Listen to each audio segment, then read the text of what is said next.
Good morning. आज हम लोग देखते हैं मैट्रिक्स में नेक्स्ट टॉपिक मीन्स हम लोग 3 टॉपिक यहाँ पढ़ चुके हैं, एडिशन, सब्ट्रैक्शन, मल्टीप्लिकेशन। अब बारी आती है हम लोग की मल्टीप्लिकेशन, मतलब 3 हो गया, addition, subtraction, scalar multiplication, algebra of matrix. आज हम लोग का 3rd लेक्चर होगा मैट्रिक्स का। अब देखते हैं मल्टीप्लिकेशन। मल्टीप्लिकेशन जो होता है वो मोस्ट इंपॉर्टेंट टॉपिक है जो लोग स्टार्टिंग से मैट्रिक्स पढ़ रहे हैं, मतलब 12th स्टूडेंट्स के लिए, ग्रेजुएशन के लिए, बीबीए के लिए, ठीक है, सब के लिए। तो मैट्रिक्स मल्टीप्लिकेशन, मैट्रिक्स को आगे जानने के लिए मल्टीप्लिकेशन हमको जानना बहुत जरूरी है। चाहे कोई भी टॉपिक पढ़े, चाहे कुछ भी पढ़े, मैट्रिक्स मतलब मल्टीप्लिकेशन ऑफ मैट्रिक्स हमें मिलना ही मिलना है। तो सबसे पहले हम लोग जानते हैं मल्टीप्लिकेशन का, क्योंकि एडिशन सब्ट्रैक्शन बहुत कुछ खास नहीं था, लेकिन मैट्रिक्स मल्टीप्लिकेशन जानना बहुत जरूरी है। जैसे दो मैट्रिक्स हम लोग ए और बी, ठीक है, दो मैट्रिक्स हम लोग ए और बी, ए एंड बी। अब दोनों हम लोग को मल्टीप्लाई होंगे, कब होंगे? तो ये कंडीशन हमको जानना है, जैसे देख के बताना पड़ेगा कि मैट्रिक्स मल्टीप्लाई कब हो सकते हैं। तो अगर हमें प्रोडक्ट ए बी कैलकुलेट करना है, क्या ए बी, तो ए में नंबर ऑफ कॉलम, बी में नंबर ऑफ रो, दोनों हमें सेम होना चाहिए। जब तक ये दोनों सेम नहीं होंगे मैट्रिक्स मल्टीप्लाई नहीं हो सकती। हमेशा इस बात को याद रखना, मल्टीप्लाई मतलब ए बी एग्जिस्ट नहीं करेगा हमें, ठीक है ना। तो ए बी को एग्जिस्ट कराने के लिए हमें number of column in matrix A and number of column in row in matrix B हमें इक्वेट करना होगा। अब इसके लिए हम लोग करते हैं क्या, जैसे ए बी है तो ए बी में ए हो गया A I J M cross N, और बी हो जाएगा B I J N cross P. अब ये दोनों देखो ध्यान से, यहाँ पे नंबर ऑफ कॉलम और ये हो गया हमारा नंबर ऑफ रो, दोनों क्या है, सेम है, ठीक है। जब दोनों सेम होंगे तभी हमें एग्जिस्ट करेगा ए बी, या तो ए बी हमें एग्जिस्ट कभी नहीं करता है, ठीक है। और यहाँ जो प्रोडक्ट मिलेगा, सपोज दैट पी आई जो भी आएगा, उसका ऑर्डर होगा एम क्रॉस पी। उसका ऑर्डर क्या होगा हमारा, एम क्रॉस पी। देख लो ध्यान से, एम क्रॉस पी, ठीक। तो एम क्रॉस पी हमें बताएगा प्रोडक्ट मैट्रिक्स का ऑर्डर। यहां से सुनना इस बात, अगर ए बी मैट्रिक्स एग्जिस्ट कराना है, मतलब प्रोडक्ट ए बी फॉर्मेट ध्यान से सुनना, हमें ए बी और बी दो चीजें होती हैं। ए अगर बी के लेफ्ट साइड में, यानी जो लेफ्ट साइड में मैट्रिक्स होता है, जो फर्स्ट पोजीशन में मैट्रिक्स होता है, उसके कॉलम की संख्या, जो सेकंड पोजीशन में मैट्रिक्स है उसके रो की संख्या की इक्वल आनी चाहिए। जब दोनों इक्वल होंगे तभी जाके हमें ये प्रोडक्ट एग्जिस्ट करेगा, जो भी हमें प्रोडक्ट मैट्रिक्स मिलना है वो। अगर ये दोनों इक्वल नहीं तो एग्जिस्ट नहीं करेगा। अभी एग्जांपल हम लोग देखते हैं, जैसे मान लो कोई एक मैट्रिक्स हम जो ले ली, ठीक है, जैसे दो मैट्रिक्स हमने कंसीडर किया 5 1 3 2 0 2, ये हो गया हमारा 3 क्रॉस 2। और दूसरा मैट्रिक्स हमने एग्जिस्ट कराया 2 से, ठीक है, तो 3 -1 1 2 ले लिए, 2 क्रॉस 2 का ले लिए। अब हम लोग ए बी एग्जिस्ट करा देखते हैं, एग्जिस्ट करता है। पहले ए लिखे यहाँ पे 5 1 3 2 0 2, और यहाँ क्या लिखते हैं 3 -1 1 2, ठीक है। ये हो गया 3 क्रॉस 2 मैट्रिक्स, ये हो गया 2 क्रॉस 2 मैट्रिक्स। अब दोनों को मल्टीप्लाई करते हैं हम, ठीक। तो देखो यहाँ पे नंबर ऑफ कॉलम और यहाँ नंबर ऑफ रो दोनों सेम है, चलो ठीक है, मैट्रिक्स मल्टीप्लाई हो सकता है। तो जब मल्टीप्लाई हो सकता है तो कितने ऑर्डर का मिलेगा, 3 क्रॉस 2 ऑर्डर। कितने ऑर्डर का, 3 क्रॉस 2। 3 क्रॉस 2 जाकर कितना होगा, 6, मतलब 6 एलिमेंट हमें यहाँ मिलेंगे। टोटल कितने एलिमेंट होंगे, 6। उनकी पोजीशन क्या होगी, 1 1 1 2 1 1 1 1 2 2 1 2 2 2 3 1 3 2, ये इनकी पोजीशन हो गई 1 1 1 2 2 1 2 2 3 1 3, ये हमें पोजीशन मिलेगी। अब मल्टीप्लाई हम लोग करेंगे किस तरह से, तो इसको हम बोलते हैं row by column multiplication. Row by column, एक रो यहाँ से लेंगे, दो कॉलम में बारी बारी से मल्टीप्लाई करेंगे। फिर यहाँ सेकंड रो लोगे, दोनों कॉलम में बारी बारी से मल्टीप्लाई करो। फिर थर्ड रो लोगे, दोनों कॉलम में बारी बारी से मल्टीप्लाई करते हैं, ठीक है। ध्यान से देखना, जैसे में यहाँ पोजीशन हमारी 1 1, कौन सी पोजीशन है, 1 1, तो फर्स्ट रो फर्स्ट कॉलम। तो देखो यहाँ पे 5 × 3 5 × 3 प्लस 2 × -1, देख रहे हैं 5 × 3 2 × -1, ये हो गया हमारा first row first column multiplication, ठीक। अब सेकेंड स्टेप में हम लोग करते क्या है, अब यही काम हम लोग करेंगे सेकेंड से, सेकेंड वाले की पोजीशन क्या होगी, फर्स्ट सेकेंड में, यहाँ 1 2 की जगह लिखेंगे। 5 इंटू 1 प्लस 2 इंटू 2। सेम उसी तरीके से अब आ जाओ सेकंड, ठीक है, सेकंड रो फर्स्ट कॉलम, तो सेकंड रो में भी 2 एलिमेंट, फर्स्ट कॉलम में भी 2 एलिमेंट, तो करस्पॉन्डिंग एलिमेंट मल्टीप्लाई होंगे फर्स्ट फर्स्ट से सेकंड सेकंड से। तो ये आ गया हमको 1 इंटू 3 प्लस 0 इंटू -1। सेम अब 2 2 पोजीशन में देखते हैं हम लोग क्या मिलता है। 2 2 पोजीशन पे second row second column 1 into 1 1 into 1 plus 0 into 2 plus 0 into 2। अब देखते हैं थर्ड रो, तो फर्स्ट कॉलम से 3 1 पोजीशन है, तो थर्ड रो फर्स्ट कॉलम यहाँ कर लेंगे, तो थर्ड रो फर्स्ट कॉलम, तो 3 इंटू 3 और प्लस 2 इंटू -1। सेम वही का तरीका यहाँ लगाते हैं सेकंड कॉलम के साथ, थर्ड रो सेकंड कॉलम, तो 3 इंटू 1 प्लस 2 इंटू 2। ये हमें मिला AB मैट्रिक्स, ठीक है ना, AB मैट्रिक्स। अब इसकी वैल्यू आएगी कितनी, तो देख लो यहाँ पे वैल्यू कितनी आ जाएगी हमको, तो चलो देखते हैं। ये हो गया 15 माइनस 2, तो ये हो गया 13। यहाँ देखो 3 0, तो ये हो गया 3। यहाँ हो गया 9 माइनस 2 7। यहाँ हो गया 5 प्लस 4 9। यहाँ 2 प्लस 1 प्लस 0 तो 1। यहाँ देखो 3 प्लस 4 तो 7। ये हो गया हम लोग का ए मैट्रिक्स, देख रहे हो ना, तो ये हम लोग हो गया ए मैट्रिक्स। तो देख रहे हैं यहाँ पर सेकंड कॉलम मतलब फर्स्ट मैट्रिक्स की कॉलम और सेकंड मैट्रिक्स का रो दोनों के हम लोग को सेम है, तो जब दोनों सेम है तो ये हम लोग को मैट्रिक्स एग्जिस्ट करता है इसका प्रोडक्ट। अब देखते हैं बीए के बारे में, तो अब जरा बीए मैट्रिक्स हम लोग देखते हैं, ठीक है। तो बीए में क्या है, अब बीए को जरा हम लोग समझे, तो जब हम लोग बीए लेते हैं बी इंटू ए, तो बी हमारा क्या है, ध्यान से देखना 3 माइनस 1 1 2, और यहाँ ले लेते हैं हम लोग 5 1 3 2 0 2। अब ध्यान से समझना, ये है 2 क्रॉस 2 ऑर्डर का, और ये हम लोग का 3 क्रॉस 2 ऑर्डर। अब इसको देखो, ये दोनों क्या है, अनइक्वल, देख रहे हो, ये दोनों क्या है हमारे अनइक्वल है, मतलब number of column in first matrix is not equal to number of row in second matrix. तो दिस इम्प्लाइज, यहाँ लिखेंगे हम लोग प्रोडक्ट डज नॉट एग्जिस्ट, ठीक है ना। तो इस चीज को ध्यान रखना है कि फर्स्ट पोजीशन पे जो मैट्रिक्स है उसके कॉलम की संख्या सेकंड पोजीशन पे जो मैट्रिक्स है उसके रो की हमें इक्वल आनी चाहिए। अगर इक्वल आएगी तभी हम कह सकते हैं कि मैट्रिक्स क्या होंगे, प्रोडक्ट उनका एग्जिस्ट करेगा, अदरवाइज उनका प्रोडक्ट हमें एग्जिस्ट नहीं करता है, ठीक। तो इस चीज को हमेशा हमको दिमाग में रखना है। अब देखो कुछ दूसरा एग्जांपल लेते हैं हम लोग, जैसे ए ले लिए 7 1 3 2, और बी ले लिए हम लोग 5 1 3 4, ठीक है। अब ये हो गया 4 क्रॉस 1 मैट्रिक्स, ये हो गया 1 क्रॉस 4 मैट्रिक्स। अब जरा इनको मल्टीप्लाई करते हैं हम लोग, तो ए बी पहले लिखे, ए बी क्या है, ए बी हम लोग देखते हैं 7 1 3 2, ठीक है। अब यहाँ पे लेते हैं 5 1 3 4, ध्यान से देखना 4 cross 1 matrix 1 cross 4 matrix, number of column in first matrix is equal to number of row in second matrix, so their product must be exist. लेकिन प्रोडक्ट होगा कितने ऑर्डर का, ये हो जाएगा हमारा 4 क्रॉस 4 ऑर्डर का, ध्यान से देखना, ये मिलेगा 4 क्रॉस 4 ऑर्डर का मैट्रिक्स। बताया था ना कि फर्स्ट में जो रो होता है सेकंड का जो कॉलम होता है वही मिलकर नया मैट्रिक्स का ऑर्डर डिसाइड करता है। 4 क्रॉस 4 में कितने एलिमेंट होंगे, 16। अब 16 एलिमेंट की पोजीशन हम लोग देखते हैं 1 1 1 2 1 3 1 4। तो first row first column multiply करें हम लोग, फर्स्ट रो उल्टा लिख दिया, यहां हो गया 1 क्रॉस 4, यहां हो गया 4 क्रॉस 4। चलो तो अब यह मैट्रिक्स जो मिलेगा हमें वह मिलेगा 1 क्रॉस 1। देखो यहाँ पे number of column in first matrix is equal to number of row in second matrix, ठीक। तो यहाँ पे जो ऑर्डर मिलेगा हमें 1 क्रॉस 1 का मिलता है, ठीक है ना, ध्यान से देखा है 1 क्रॉस 1।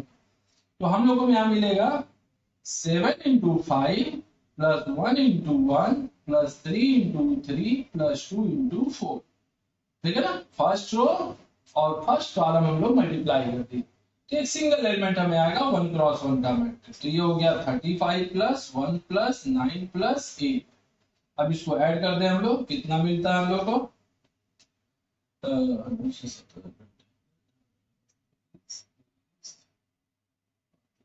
ठीक है ना, 53। ये हो गया 1+2, क्या होगा, एग्जिस्ट करता है। अब हम लोग जरा बी ए देखते हैं। बी ए, बी कितने ऑर्डर का है, 5 1 3 4, मतलब 4+1। और ए कितने ऑर्डर का है, 7 1 3 2, कितने ऑर्डर का हो गया, 1+4। यहाँ पे जो कॉलम है, यहाँ का जो रो है सेम है, तो यहाँ जो प्रोडक्ट आएगा वो 4+4 का मिलेगा। चलो देख, फर्स्ट रो फर्स्ट कॉलम, तो 5 into 7, first row second column 5 into 1, first row third column 5 into 3, first row fourth column 5 into 2, first row से। अब देखो, अब आ जाए सेकंड रो में, ये हमारा फर्स्ट रो कंप्लीट हो गया। ध्यान से देखो, ये फर्स्ट रो हमारा कंप्लीट हो गया। अब सेकंड रो में आते हैं। Second row first column 1 into 7, second row second column 1 into 1, second row third column 1 into 3, second row fourth column 1 into 2। अब आ जाते हैं हम लोग सेकंड रो कंप्लीट। अब आ जाते हैं हम लोग थर्ड रो में, 3 into 7, ठीक, 3 into 1, 3 into 3, 3 into 2, सेम वही सिंपल प्रोसेस है। ये हम लोग का सेकंड रो भी कंप्लीट हो गई, थर्ड रो भी। अब आ जाते हैं फोर्थ रो में, तो देखो first rho into 4 into 7, 4 into 1, 4 into 3, 4 into 2, यही हम लोग का मिलेगा यहाँ। तो इसका प्रोडक्ट कितना आ गया हम लोग का, यहाँ देख लेते हैं। तो 35 7 21 28, ठीक। यहाँ देखो 5 1 3 4, यहाँ हो गया 15 3 9 12, यहाँ हो गया 10 2 6 8। ये हो गया हम लोग का प्रोडक्ट। तो एक चीज हमें ध्यान से देखना है, एक चीज हमें यहाँ पर समझने की जरूरत है। जैसे हम लोग ए बी और बी ए यहाँ कैलकुलेट किए, दोनों एग्जिस्ट कर रहा था, ए बी भी और बी ए। लेकिन एक चीज हमें यहाँ देखने को मिली, क्या मिला देखने को, ठीक है, ध्यान से देखना। एक चीज हमें देखने को मिली, A B not equal to B A. Most important topic है, खास करके मैट्रिक्स मल्टीप्लीकेशन। मैट्रिक्स मल्टीप्लीकेशन एक ऐसा मल्टीप्लीकेशन हो गया, हमें डिसाइड हो गया, पता चला, जो कि कम्यूटेटिव लॉ होल्ड नहीं करता है, ठीक ना, does not obey commutative law, ठीक, कम्यूटेटिव लॉ। तो ये जो मैट्रिक्स है हमें कम्यूटेटिव लॉ को डिनोट नहीं करता है, ठीक है। तो ये हमें कम्यूटेटिव लॉ होल्ड नहीं करेगा, ठीक। इससे हमको क्या मिला, जैसे जनरली हम लोग जितने भी रियल नंबर है, कॉम्प्लेक्स नंबर है, बाकी जितने भी नंबर सिस्टम होते हैं, यहाँ जनरल मल्टीप्लिकेशन होते हैं, ठीक है, वो हमको कम्यूटेटिव लॉ होल्ड करता है, ठीक है। लेकिन एक मैट्रिक्स मल्टीप्लिकेशन ऐसा है जो हमें कम्यूटेटिव लॉ होल्ड नहीं करता। सेम यही कॉन्सेप्ट हमें वहां भी मिलता है, वेक्टर के क्रॉस प्रोडक्ट में। क्रॉस प्रोडक्ट भी जो होता है वह भी हमें कम्यूटेटिव लॉ को होल्ड नहीं करता है, ठीक है ना। जो क्रॉस प्रोडक्ट ऑफ वेक्टर है, जब हम लोग वेक्टर पढ़ेंगे तो वहां पे जानेंगे, क्रॉस प्रोडक्ट जो होता है वेक्टर का, ये भी हमें कम्यूटेटिव लॉ होल्ड नहीं करता, ठीक ना। डायरेक्शन उनका चेंज हो जाता है। सेम उसी तरीके से हम मैट्रिक्स, जैसे कुछ स्पेसिफिक ऑपरेशन है मल्टीप्लीकेशन में, कहीं कहीं जहां पे कम्यूटेटिव लॉ नहीं मिलता, नहीं तो बाकी जनरली जितने भी मल्टीप्लीकेशन होते हैं सब कम्यूटेटिव लॉ होल्ड करते हैं। तो एक मैट्रिक्स भी उसी में से है कि मैट्रिक्स मल्टीप्लीकेशन जो है हमें does not obey the commutative law. इस चीज को हमेशा दिमाग में रखना है, मोस्ट इंपॉर्टेंट पॉइंट है, खास करके मैट्रिक्स मल्टीप्लीकेशन के लिए। फिलहाल हम लोग मैट्रिक्स देख रहे हैं, ठीक है। अब देखो, अब नेक्स्ट टॉपिक हम लोग का क्या है, प्रॉपर्टीज। कि मैट्रिक्स मल्टीप्लिकेशन की प्रॉपर्टीज क्या होती हैं, क्या क्या इसमें इंपॉर्टेंट पॉइंट्स हैं जानने के लिए, और उसके बाद में हम लोग इस पर क्वेश्चन करेंगे। अब देखते हैं प्रॉपर्टीज। सबसे पहली प्रॉपर्टी होती है associative law. Associative law, associative law क्या कहता है कि A into B C is equal to A B into C, ये होता है एसोसिएटिव लॉ। यानी बी इंटू सी को ए से मल्टीप्लाई करें, चाहे ए बी को हम सी से मल्टीप्लाई करें, हमें कोई फर्क नहीं पड़ना है, that is called associative law. तो मैट्रिक्स मल्टीप्लिकेशन जो होता है एसोसिएटिव, जैसे हमने बताया था एडिशन भी एसोसिएटिव लॉ होल्ड करता है, वैसे ही मैट्रिक्स मल्टीप्लिकेशन भी होल्ड करता है। हमको एक एग्जांपल दे रहे हैं, तो अपने से करके कमेंट सेक्शन में आंसर बताइए, सब कुछ बताइएगा आप। तो ए जैसे हमने दे दिया 8, ए इज इक्वल टू 5 -1 2 1 ले, ये हो गया हमारा 2 cross 2 matrix. B is equal to हमने ले लिया, बी ले लिया हम लोग 2 1 4 1 3 2, ये हो गया हमारा 2 क्रॉस 3 मैट्रिक्स। और सी हमने ले लिया 3 -1 2, ये हो गया 3 क्रॉस 1 मैट्रिक्स। अब ए बी सी है, ठीक है, तो ए बी सी। अब हमको यहाँ क्या कर रहा है, verify the associative law, associative law of matrices, of matrix multiplication, multiplication. तो सेम वही काम करना है। सबसे पहले हम लोग यहाँ स्टेप हम बता देते हैं, ठीक है, सब कुछ देख के इसको कमेंट में लिखेंगे क्या वेरीफाई कर रहा है कि नहीं या सोल्यूशन के साथ। अब जैसे स्टेप फर्स्ट हम लोग सबसे पहले कैलकुलेट करेंगे बीसी, सबसे पहले हम लोग बीसी कैलकुलेट करते हैं, फिर उसके बाद हम लोग कैलकुलेट करते हैं एलएचएस की वैल्यू, क्या हो गया ए इंटू बीसी की वैल्यू, ये कैलकुलेट करेंगे। फिर उसके बाद हम लोग ए बी कैलकुलेट करते हैं, ए बी कितना आता है। अब फिर इससे हम लोग निकालेंगे आरएचएस की वैल्यू, यानी ए बी इंटू सी की वैल्यू, ए बी इंटू सी की वैल्यू। ये हो गया इक्वेशन 1, ये हो गया इक्वेशन 2। सिंपल लिख देंगे यहाँ पे, फ्रॉम 1 एंड 2 वी गेट, क्या मिला हमें, A B C is equal to A B into C. तो सभी लोग अपने से ट्राई करेंगे इसको और आंसर बताएंगे विद सॉल्यूशन कि क्या आएगा, वेरीफाई करता है कि नहीं करता है, ठीक है। तो ध्यान से देखना, ए बी मैट्रिक्स क्या है 2 क्रॉस 2, ध्यान से देखो, बीसी मैट्रिक्स है 2 क्रॉस 3, तो ऑब्वियसली बात है ए इंटू बी एग्जिस्ट करेगा हमें, ठीक है। फिर देखो बी मैट्रिक्स है 3 में कॉलम है 3 और सी मैट्रिक्स का कॉलम है 3, इसका मतलब ये भी एग्जिस्ट करेगा हमें बी इंटू सी भी, ठीक है। तो इस तरह से कोई भी जो हम लोग एसोसिएटिव में हमें रिजल्ट की जरूरत है सारे चीज यहाँ पे वेरीफाई करेंगे। सेकेंड प्रॉपर्टी आती है इसकी, सेकेंड बहुत सिंपल है, आराम से हो जाएगा, कोई दिक्कत नहीं होगी। ये सब क्वेश्चन बस एकेडमिक में पूछे जाते हैं, कहीं कोई कंपटीशन में नहीं आता है, बस एक जनरल क्वेश्चन है, बेसिक क्वेश्चन। अब देखते हैं सेकेंड प्रॉपर्टी। तो सेकेंड प्रॉपर्टी हमारी है, second property existence of identity, existence of identity. Existence of identity क्या कहता है कि a into I is equal to A is equal to I into A. I is a identity matrix according to the which order is according to matrix. तो मतलब इसका जो भी order होगा, क्योंकि इसके ऑर्डर फिक्स नहीं होते, 1 क्रॉस 1 भी आइडेंटिटी हो सकता है, 2 क्रॉस 2 भी हो सकता है, 3 क्रॉस 3 भी हो सकता है, तो इसको देखते हुए यहाँ लिखा जाता है किस ऑर्डर का। आई क्या है हमारा, आइडेंटिटी मैट्रिक्स, आइडेंटिटी मैट्रिक्स, जिसको हम लोग क्या बोलते हैं, multiplicative identity. Multiplicative identity means इस मैट्रिक्स को किसी भी मैट्रिक्स से मल्टीप्लाई कर दो, कोई फर्क नहीं पड़ना है। हाँ, मल्टीप्लाई करते समय ऑर्डर का ध्यान रखना है। वो मैट्रिक्स ए को हम देखते हुए ऑर्डर बताएंगे कि ऑर्डर हमारा क्या होगा, ठीक है।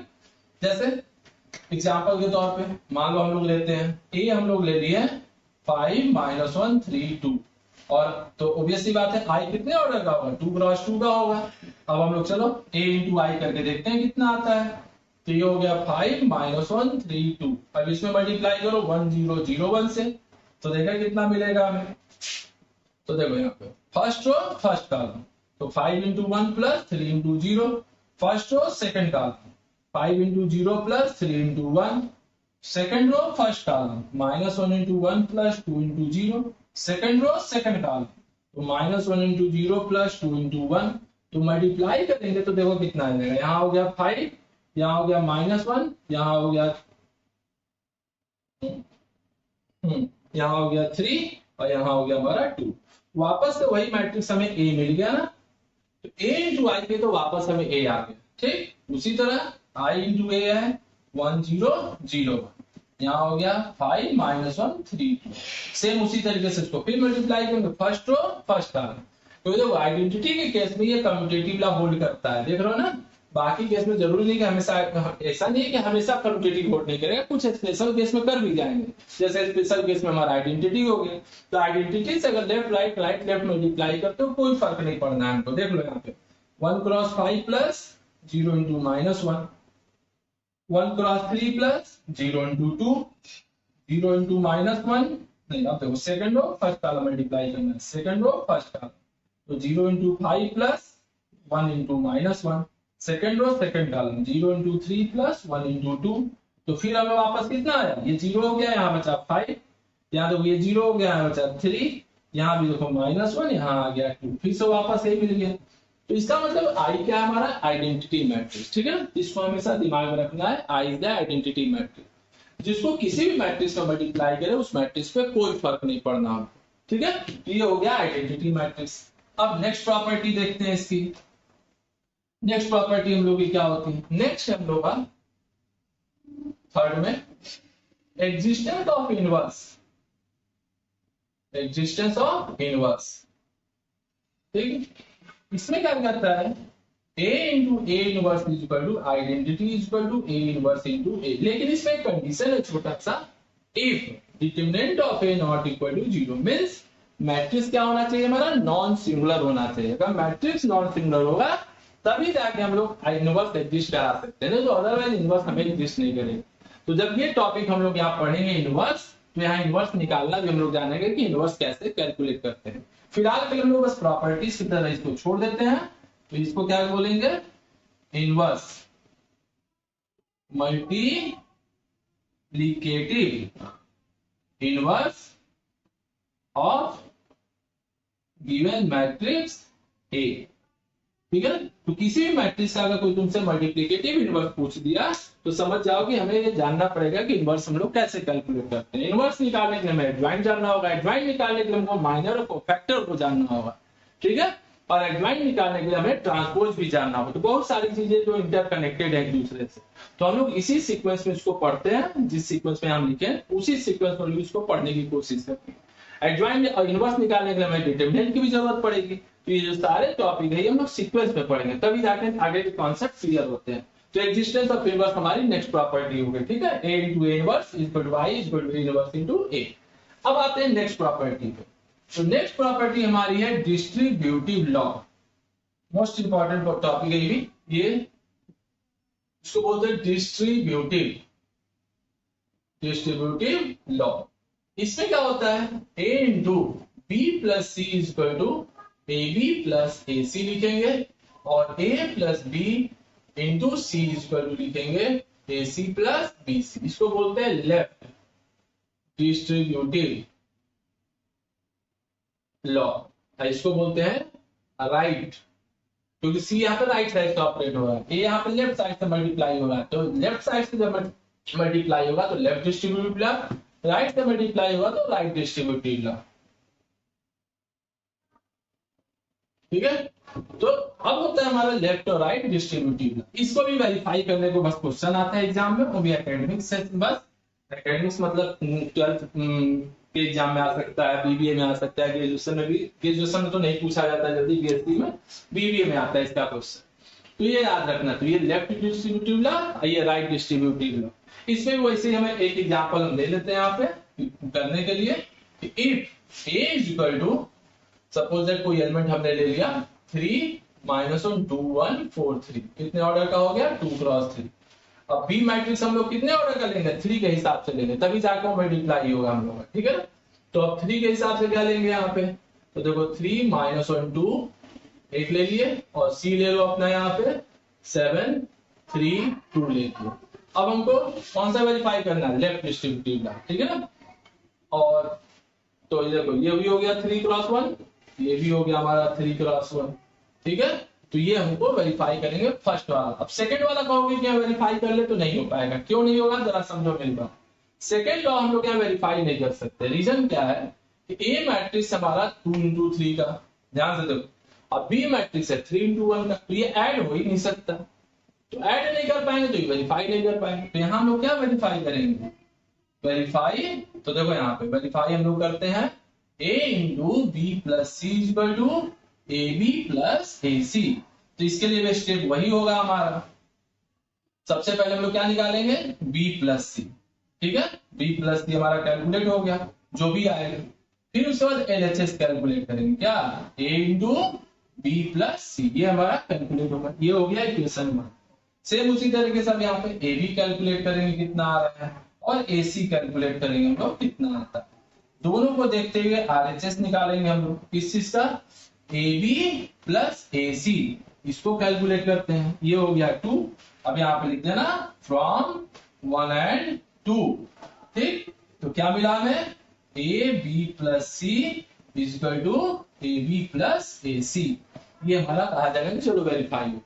ये होमवर्क है, सारे लोग इसका भी सोल्यूशन हमें देंगे कमेंट में क्या आता है। तो इस तरीके से हम लोग देखते हैं लेफ्ट डिस्ट्रीब्यूटिव लॉ और राइट डिस्ट्रीब्यूटिव लॉ, ठीक है। राइट के लिए अलग एग्जांपल लेना पड़ेगा क्योंकि ये ए प्लस बी यहाँ कैलकुलेट ही नहीं होगा, बी प्लस सी तो कैलकुलेट हो जाएगा। बी प्लस सी दोनों सेम ऑर्डर के मैट्रिक्स है, कंफर्मेबल है, तो कंफर्मेबल है तो ऐड हो सकते हैं, ठीक। लेकिन ए प्लस बी कंफर्मेबल नहीं है हम लोग का, तो ये ऐड नहीं हो सकता, ठीक है, क्योंकि डिफरेंट ऑर्डर के मैट्रिक्स है, डिफरेंट ऑर्डर के मैट्रिक्स कभी ऐड नहीं होते, इस चीज को ध्यान रखना। क्लियर।